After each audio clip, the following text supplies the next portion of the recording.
Wayanad veterinary കോളേജിൽ ക്രൂരപീഡനത്തിനിരയായി സിദ്ധാർത്ഥൻ ആത്മഹത്യ ചെയ്തിട്ട് ഇന്നേക്ക് 1 വർഷം. കേരളം ഏറെ ചർച്ച ചെയ്ത മരണത്തിന് 1 വർഷം തികയുമ്പോഴും കലാലയ പീഡനങ്ങൾ കുറവേതുമില്ലാതെ തുടരുകയാണ്. കോട്ടയത്തെ ക്രൂര റാഗിങ്ങിന്റെ ദൃശ്യങ്ങളാണ് ഒടുവിൽ ചർച്ചകളിൽ നിറയുന്നത്.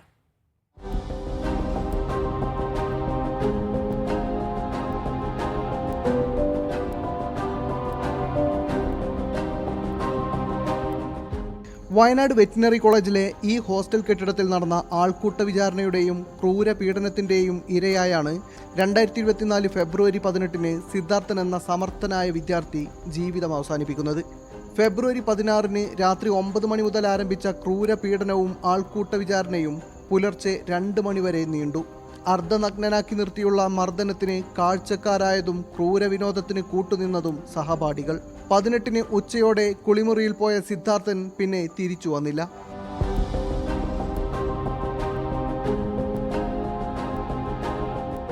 ദേഹമാസകലം ഗുരുതര മുറിവേറ്റിരുന്ന സിദ്ധാർത്ഥന്റെ ആമാശയത്തിൽ ഭക്ഷണത്തിന്റെയോ വെള്ളത്തിന്റെയോ കണിക പോലും ഉണ്ടായിരുന്നില്ല എന്നായിരുന്നു പോസ്റ്റ്മോർട്ടം റിപ്പോർട്ട്. SFI നേതാക്കളും പ്രവർത്തകരും ഉൾപ്പെടെ 19 പ്രതികൾക്ക് സർവകലാശാല 3 വർഷം പഠനവിലക്ക് ഏർപ്പെടുത്തി. ഫെബ്രുവരി 28 ആദ്യം 6 പ്രതികൾ പോലീസ് കസ്റ്റഡിയിലായി. മാർച്ച് 5 കോളേജ് ഡീനിനും അസിസ്റ്റന്റ് വാർഡനും സസ്പെൻഷനും ലഭിച്ചു. CBI അന്വേഷണം ഏറ്റെടുക്കുകയും കുറ്റപത്രം സമർപ്പിക്കുകയും ചെയ്ത കേസിൽ പക്ഷേ സിദ്ധാർത്ഥന്റെ മാതാപിതാക്കൾ ഇപ്പോഴും നീതിക്കായി കോടതി കയറിയിറങ്ങുകയാണ്. ക്രിമിനൽ വിദ്യാർത്ഥികൾക്ക് രാഷ്ട്രീയ പാർട്ടികൾ നൽകുന്ന പിന്തുണ അവസാനിപ്പിച്ചാൽ മാത്രം മതി ക്യാമ്പസുകളിൽ നിന്ന് റാഗിംഗ് എന്നേക്കുമായി ഇല്ലാതാക്കാമെന്ന് ഈ അച്ഛൻ കണ്ണീരോടെ പറയുന്നു.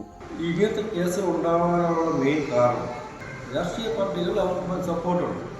ഇല്ലാന്നുണ്ടെങ്കിൽ അവർ ഒരിക്കലും ഈ ഒരു ഇങ്ങനത്തെ ഒരു കുറ്റത്തോട് പോവില്ല. എന്ത് കുറ്റം ചെയ്തു കഴിഞ്ഞാലും അവർക്കത് രക്ഷപ്പെടുത്താനായിട്ടുള്ള ആൾക്കാരുണ്ട്. രാഷ്ട്രീയ പാർട്ടികളാണെങ്കിലും അതിപ്പോൾ പോലീസിൻ്റെ ഭാഗത്തു നിന്നാണെങ്കിലും അത് മെയിൻ ഘടകമാണ്.